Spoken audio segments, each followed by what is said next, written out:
최근 LG화학 주가 흐름 그다지 좋지 못합니다. 그 원인과 앞으로 전망 해보려고 하는데요. 지금부터 시작해 보겠습니다.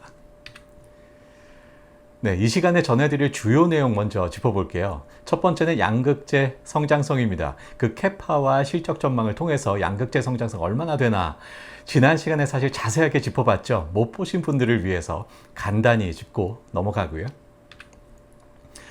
2차전지 밸류체인이 그 다음인데요. 양극재 업체들이 이 양극재 그 자체뿐만 아니라 밸류체인 매우 중요합니다. 그 수급이 그리 안정적이지 못할 것이라는 우려가 있고요. 그리고 이 원가 경쟁력도 매우 중요하죠. 그래서 이 2차전지 밸류체인이 아주 중요해졌습니다. LG화학은 이 밸류체인 어떻게 준비하고 있는지 알아보겠습니다. 자, 다음 실적 전망입니다. 마지막으로 실적 전망 해보고요. 그래서 그 실적을 바탕으로 해서 밸류에이션이 어떻게 되는지, 목표 주가는 얼마로 삼아야 될지까지 생각해 보겠습니다. 네, 첫 번째 내용 양극재 성장성인데요. LG화학은요, 그 매출 구조를 보면 사실 석유화학이 그 대부분을 차지하고 있습니다. LG화학은 원래 전통적인 석유화학 업체이기 때문이죠. 그런데 석유화학은 경기에 매우 민감한 경기 민감 업종입니다. 경기 좋아진다, 매출 올라가고요. 경기 나빠진다, 실적 나빠지는 그런 업종이 석유화학입니다. 작년 대비 올해 경기가 안 좋아질 것 같고요. 세계 경기, 우리나라 경기 다 나빠질 것 같고, 따라서 이 석유화학 매출 역시 내려갈 것 같습니다. 그래서 전반적으로 LG화학의 매출 안 좋아질 것 같고요. 그래서 최근에 주가도 이렇게 좀 안 좋은 흐름을 보이고 있는 하나의 큰 원인이 될 것 같은데요. 그런데 첨단 소재가 이 나빠지는 매출의 상당 부분을 상쇄해 줄 것 같습니다. 그리고 이 첨단 소재는 사실 양극재가 대부분이에요. 양극재 작년 대비 올해도 매출 늘어날 것 같고요. 그래서 첨단 소재 매출뿐만 아니라 석유화학의 매출 감소까지 메워주면서 올해 매출을 견인할 것이다. 양극재가 견인해 줄 것이다. 이렇게 전망됩니다. 내년에 석유화학 다소 회복되고요. 양극재도 다소 늘어날 것 같습니다. 그리고 나머지 생명과학, 팜한농 있죠? 이 매출들은 그다지 비중이 크지 않아요. 그래서 큰 영향은 없을 것 같고요. 그래서 내년 경기는 그다지 희망적이지 못합니다만 그래도 LG화학의 매출은 늘어날 것으로, 전반적으로 늘어날 것으로 기대됩니다. 그 첨단 소재 부분만 특별히 더 자세히 볼까요? 이 첨단 소재 중에서 양극재를 자세히 들여다보려고 하는데요. 작년에 4조 5천억 원 했고요. 올해 5조 7천억 원, 내년 5조 8천억 원의 양극재 매출을 올릴 것으로 기대됩니다. 그래서 첨단 소재 매출을 이 양극재가 견인하고 22년부터 3년간 연평균 12%의 실적 성장률을 보여줄 것으로 기대하고 있는데요. 근데 올해 LG화학이 23년 첨단 소재 매출 10조 5천억 원을 올 초에 전망했습니다. 그런데 이 전망은 좀 달성하기가 어려워 보여요. 올 초 대비 메탈 가격이 많이 내려오면서 이 메탈 가격과 연동되는 양극재 가격도 많이 내려왔습니다. 이 흐름은 내년까지도 이어질 것으로 우려되는데요. 그래서 올해 10조 5천억 원에는 못 미치는 9조 5천억 원의 매출을 올릴 것으로 전망하고 있고요. 그리고 유럽 전기차 시장이 최근에 좀 그 수요가 감소하고 있습니다. 이 우려까지 더해져서 올해 매출 목표 10조 5천억 원은 다소 못 미치지 않을까라고 생각됩니다. 그리고 이런 추세는 24년 내년까지도 계속 이어질 것 같고요. 그래서 큰 폭의 실적 성장은 좀 기대하기 어려운 그런 상황입니다. 그래서 LG화학의 전통적인 업종인 석유화학도 그다지 희망적이지 못하고요. 그리고 최근에 양극재 사업도 이런저런 이유로 앞으로 기대가 한풀 꺾이면서 최근에 LG화학의 주가 흐름 그다지 좋지 못합니다. 그런데요, 우리는 양극재, 2차전지 소재 분야를 올해 내년 정도 보고 투자하지 않습니다. 짧게는 27년이고요. 길게는 30년까지도 보고 투자를 하는데요. 2024년까지는 연평균 12%의 성장이 예상됩니다만 24년부터 27년까지는 무려 25%의 연평균 성장률을 보일 것으로 전망하고 있고요. 그리고 양극재만 따로 떼서 본다라고 한다면 2024년부터 2027년까지 무려 35%의 연평균 고속 성장을 기대하고 있습니다. 바로 이 포인트를 보고 우리는 LG화학에 투자하는 거죠. 자, 이런 양극재의 양적, 질적 성장을 견인해줄 캐파 전망 보겠습니다. 캐파가 곧 매출이다 라고 해도 과언이 아니죠. 캐파를 늘리는 족족 팔려나가니까요. 그래서 캐파 전망 매우 중요한데요. 작년까지 LG화학은 8만 톤의 캐파를 가지고 있었습니다. 그런데 올해는 12만 톤까지 늘어날 것 같고요. 내년에 구미에 6만 톤을 증설할 계획에 있어요. 화유코발트라는 중국 회사와의 합작 라인입니다. 그래서 2024년에는 18만 톤까지 증가하고요. 그리고 미국 캐파가 또 증설이 됩니다. 이게 2025년부터 일부 생산에 들어가고요. 2027년까지 총 12만 톤 미국의 캐파를 증설할 것으로 기대하고 있습니다. 그렇게 예고하고 있고요. 그래서 2027년에 34만 톤까지 늘어날 것으로 보입니다. 이게 기존의 LG화학이 밝혔던 캐파 증설인데요. 최근에 2028년 47만 톤까지 확대하겠다, 유럽까지 확대하겠다라고 얘기하고 있습니다. 그런데 이렇게 공격적으로 불과 1년 만에 무려 13만 톤이 증가하는 이런 공격적인 목표를 제시했던 이유가 뭘까? 좀 생각해 볼 필요가 있죠. 다른 회사들을 좀 의식한 것 같습니다. 다른 회사들은 2027년까지 에코프로비엠 무려 71만 톤이고요. 포스코 퓨처엠 48만 톤, LNF 50만 톤 등등입니다. 이 회사들에 비하면 LG화학 좀 부족해요. 27년에 34만 톤, 많이 좀 부족해 보입니다. 그래서 다른 회사들보다는 좀 늦지만 1년 늦지만 28년에 47만 톤이다 해서 다른 회사들과 좀 비슷한 수준으로 맞춘 것 같고요. 이 정도는 돼야 좀 경쟁이 될 것 같은 거죠. 자, 그런데요. 지금까지 소개해드린 이런 캐파들은 합작사들 있죠. 이 합작사는 상대 지분이 있을 겁니다. 그 상대 지분 캐파까지 다 포함한 겁니다. 상대 지분 발라내고 내 지분만을 고려한 캐파를 생각해 볼 필요가 있죠. 이게 순수한 내 캐파니까요. 그래서 27년에 내 지분에만 해당하는 캐파를 보면 세 회사 에코프로비엠, 포스코, 퓨처엠, LNF가 45만 톤 내외로 다 비슷합니다. 그래서 47만 톤을 28년에 하겠다라고 하는 LG화학이 역시 이 45만 톤 내외로 비슷해지죠. LG화학은 화유코발트와의 합작사가 있죠. 그 지분 발라내면 44만 톤이 됩니다. 그래서 다른 회사들하고 27년보다 1년 늦은 28년입니다만 비슷해져요. 그래서 이것도 또 그 47만 톤이 상당히 의미 있는 캐파다. 다른 회사들과 유사해지는 캐파다라고 할 수 있습니다. 자, 두 번째 내용 2차전지 밸류체인입니다. 2차전지 4제 소재라고 있죠. 그 중에 하나가 양극재고 양극재가 대단히 중요하다 해서 우리는 아주 깊이 들여다보고 투자를 또 양극재를 기준으로 하고 있습니다. 이 2차전지 4제 소재를 바탕으로 해서 가격 비중도 보고요. 그래서 어떤 소재들이 있는지 왜 중요한지 알아보고 넘어가겠습니다. 첫 번째, 우리가 너무나 잘 알고 있는 양극재입니다. 2차 전지 중에서 가격 비중이 무려 40에서 45%나 됩니다. 그래서 2차 전지 소재 중에서 가장 중요하다라고 할 수 있고 우리는 지금까지 양극재를 아주 초점을 맞춰서 투자를 했던 거죠. 양극재에 밀려서 그 중요성이 좀 가려졌지만 음극재도 못지않게 중요합니다. 가격 비중은 그 2차 전지 내에서 15% 정도 해당이 되고요. 음극재도 매우 중요하기 때문에 최근에 각광을 또 받고 있죠. 그리고 양극재와 음극재를 연결해주는 전해액이 있습니다. 이 전해액도 가격 비중이 약 10% 정도 됩니다. 그래서 양극재나 음극재에 비해서는 그 중요성이 다소 좀 밀렸지만 전해액도 상당히 중요하고요. 그리고 이 전해까지만 있어서는 양극, 음극이 분리되지 않죠. 그래서 분리막이 있는데요. 이 분리막이 무려 가격 비중이 20%나 됩니다. 이 가격 비중에 비해서 지금까지 그 중요성이 잘 보이지 않았죠. 그래서 우리는 분리막도 꽤나 신경 쓸 필요가 있습니다. 그리고 기타가 10% 정도 해서 2차 전지 가격을 이 정도 비중으로 차지하고 있는데요. LG화학은 상당히 특이하게도 다른 양극재 업체들과는 명확하게 다른 점이죠. 배터리 자회사가 있습니다. 이 배터리 자회사는 중국 시장을 제외하면 세계 1등입니다. 중국 시장을 포함한다면 중국의 CATL이 세계 시장 점유율 1등이고요. 이렇게 어마어마한 배터리 자회사를 바탕으로 양극재 등등을 키우고 있는 회사죠. 그래서 최종 제품 배터리로부터 그 2차 전지 사업을 점차 키워가고 있는데요. 방금 살펴봤던 4대 소재 중에 양극재와 분리막도 가격 비중 20%나 되는 매우 중요한 소재죠. 양극재와 분리막을 모두 LG화학은 내재화하고 있습니다. 양극재는 앞서서 자세하게 봤고요. 분리막은 일본의 도레이라는 회사와 헝가리의 합작법인을 설립했습니다. 이렇게 해서 분리막까지 내재화하게 됐고요.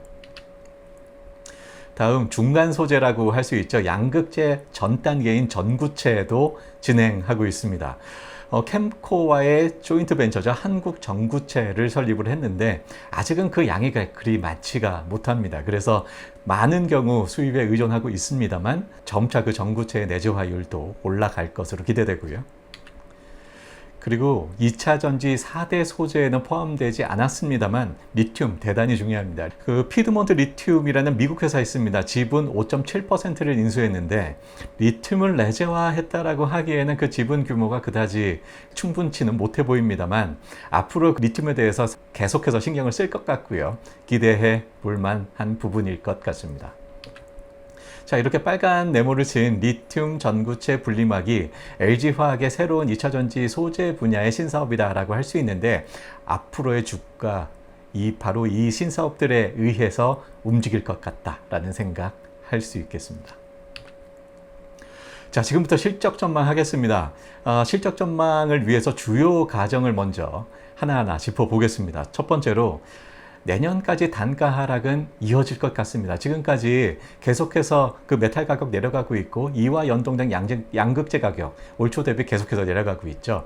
이것은 각국의 중앙은행들이 그 미국으로 대표되죠. 중앙은행들이 물가 잡기 위해서 금리를 가파르게 올렸습니다. 그 영향이 이제 본격적으로 나타나기 시작하고 있는 거고요. 그래서 모든 가격들이 다 내려가고 있죠. 양극재도 마찬가지고 내년까지도 이 추세는 지속되지 않을까 생각됩니다. 그리고 라인이 증설되자마자 100% 가동되는 거 아닙니다. 점차 가동률이 상승한다라고 가정을 했고요. 그리고 업계 평균 영업이익과 순이익률을 적용했습니다. 다음으로 구미 공장 지분은 50%로 가정했습니다. 화유 코발트와의 합작사죠.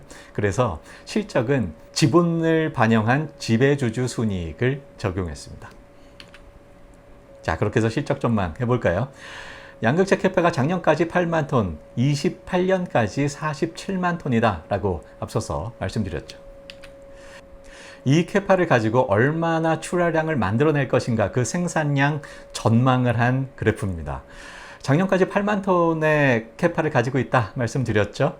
한국과 중국을 중심으로 캐파를 가지고 있었습니다. 그래서 한국과 중국을 중심으로 해서 그 출하량도 발생할 것으로 보이는데요.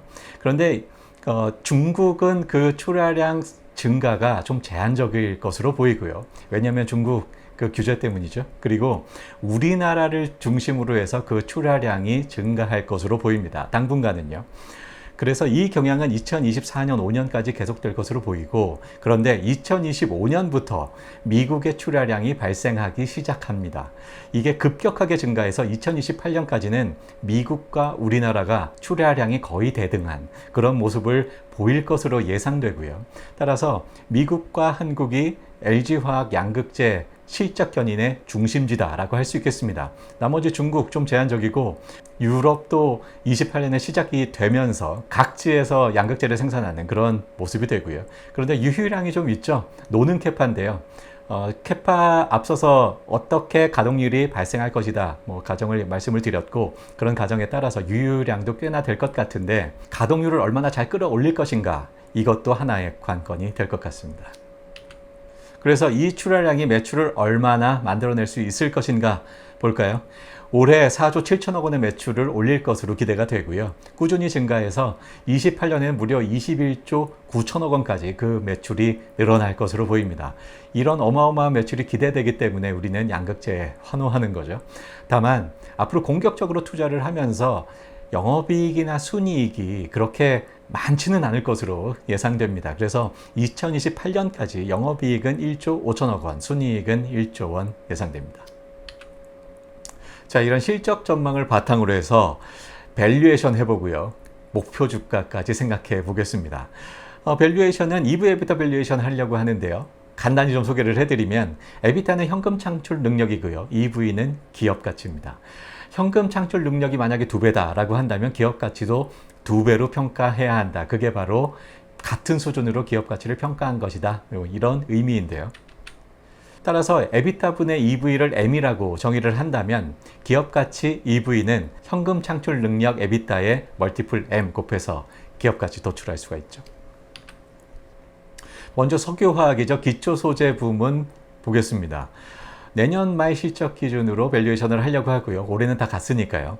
내년 말 기준으로 현금 창출 능력 1조 5천억 원 예상되고요. 그리고 최근에 석유화학 업종이 그 전망이 좀 어두워지면서 밸류에이션 멀티플도 많이 내려갔습니다. 그래서 멀티플 평균, 업종 멀티플 평균 5.5 적용을 해서 기업가치 8조 4천억 원 도출되고요. 다음은 첨단 소재인데요. 첨단 소재를 양극재와 그 외 소재로 나눠서 평가를 해보려고 합니다. 양극재는 앞서서 양극재 업체들과 동일한 방법으로 이 PEG, PER 밸류에이션을 해보고요. 나머지는 EV, EBITDA 밸류에이션 하려고 합니다.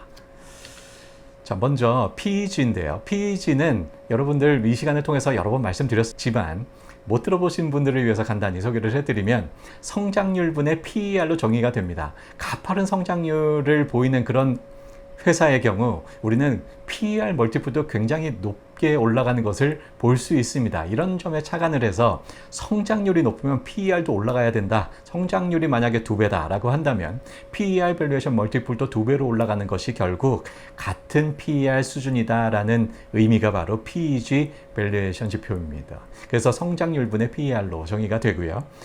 그리고 PEG는 1일 때가 적정 주가다라고 평가를 하고요. 0.5 밑으로 내려갔다 그러면 매우 저평가됐다. 매수를 적극 추천을 하고요.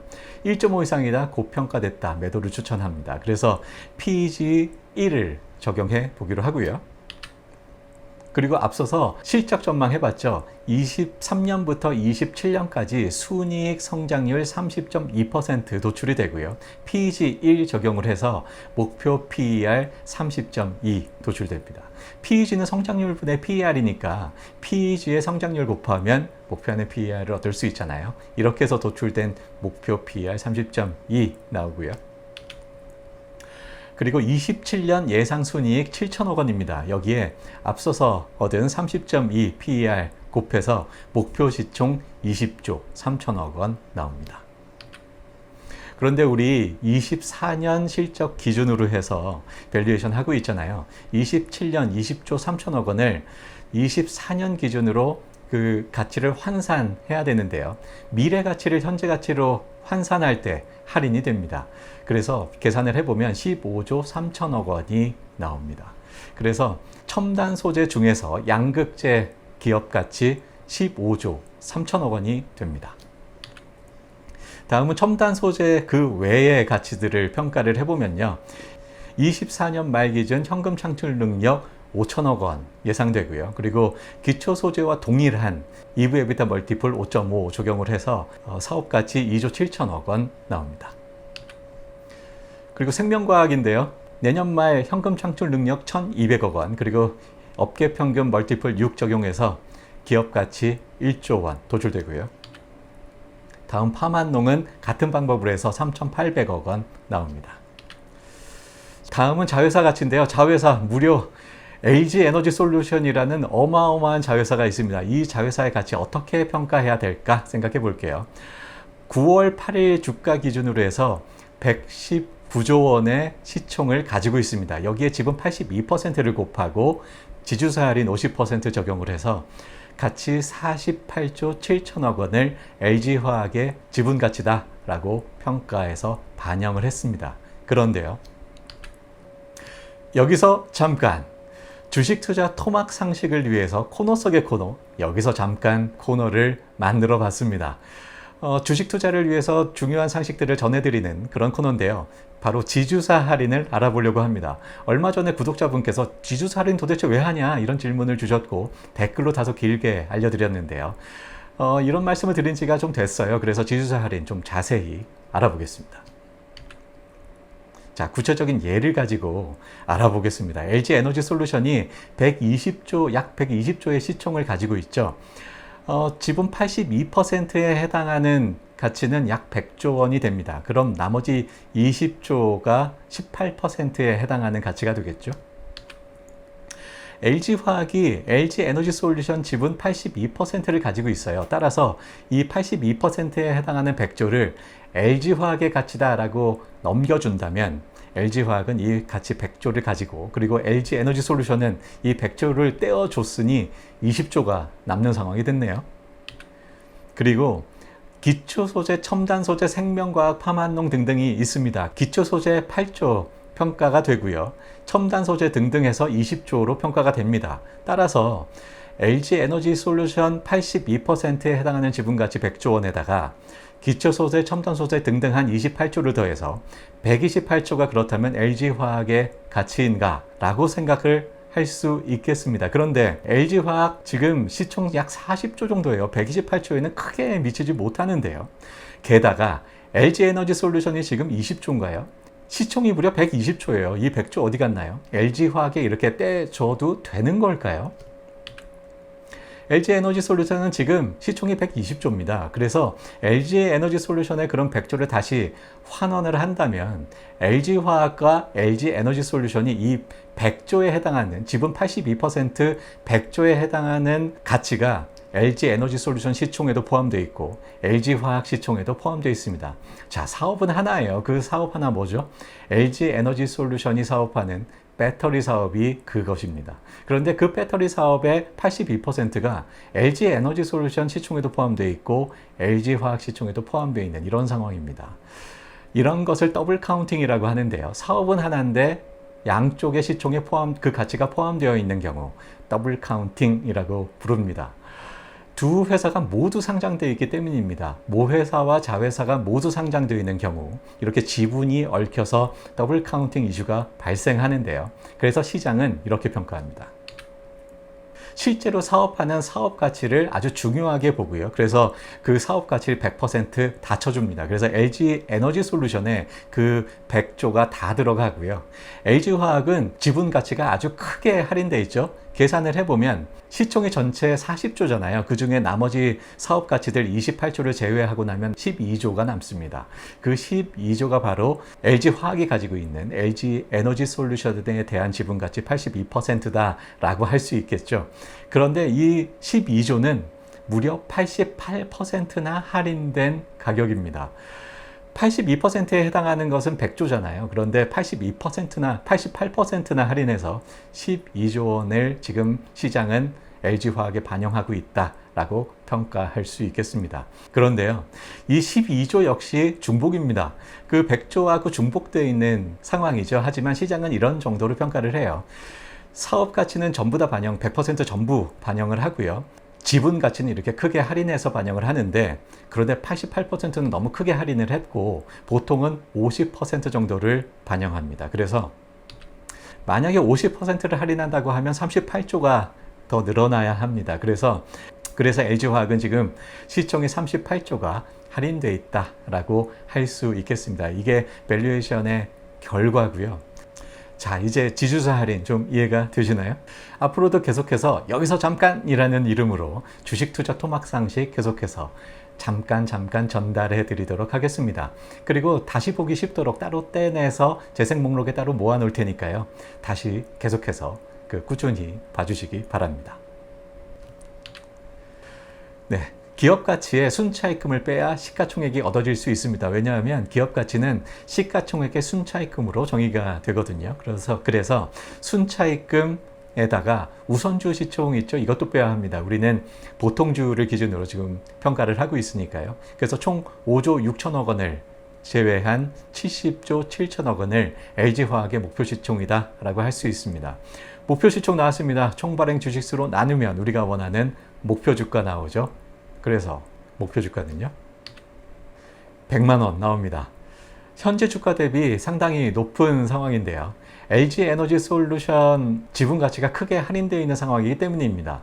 그러면 LG에너지솔루션의 지분 가치가 언제 부각이 될 수 있을까 생각해 보면요.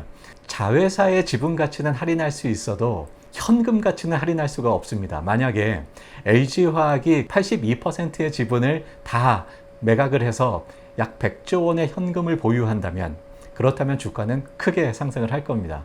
만약에 그래도 주가가 반응하지 않는다면 시총 40조를 주고 지분 100%를 인수를 한다면 LG화학이 가지고 있는 100조까지 현금까지 다 넘어오게 되잖아요. 40조 주고 현금 100조 받고 또 LG화학의 사업까지 넘겨받는 이런 상황이 됩니다. 이건 말도 안 되죠.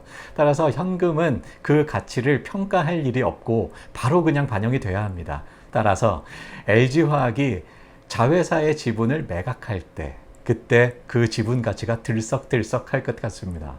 LG화학은 앞으로 투자 금액이 많이 필요해요. 그래서 자회사의 지분을 매각할 것 같습니다. 그 매각 방식은 바로 블록딜이 되지 않을까 싶고요. 그래서 멀지 않은 미래에 LG화학이 그 투자금 마련을 위해서 자회사 지분, LG에너지솔루션의 지분을 매각할 것 같고 블록딜 방식으로 매각할 것 같고요.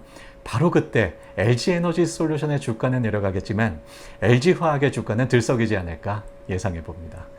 네, LG화학 종목 분석해 봤습니다. 구독, 좋아요 부탁드리고요. 오늘 여기까지 하겠습니다. 감사합니다.